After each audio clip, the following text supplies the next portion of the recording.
சங்கீதம் 2.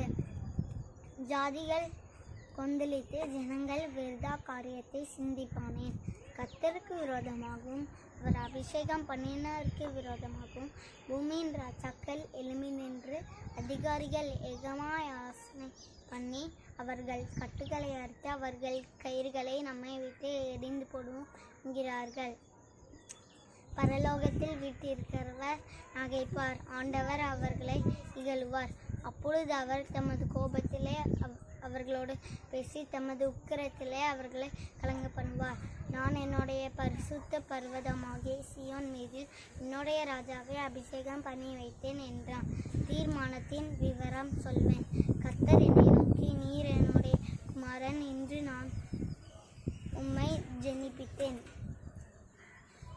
என்னை கேளும். அப்பொழுது ஜாதிகளை உமக்கு சுதந்திரமாகவும் பூமியின் எல்லைகளை உமக்கு சொந்தமாகவும் கொடுப்பேன். இருப்பு கோலால் அவர்களை நோக்கி குய கர்த்தை போல் அவர்களை உடைத்து போடுவீர் என்றார்.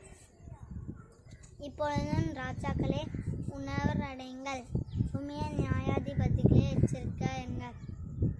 பயத்துடனே கர்த்தரை சேவியுங்கள், நடுக்கத்துடனே களி கூறுங்கள். குமாரன் கோபம் கொள்ளாமலும் நீங்கள் வழியிலே அழியாமலும் இருக்கும்படிக்கு அவரை முத்தம் செய்யுங்கள். கொஞ்ச காலத்திலே அவருடைய கோபம் பற்றி எரியும். அவரை அண்டிக் கொள்ளுகிற யாவரும் பாக்கியவான்கள்.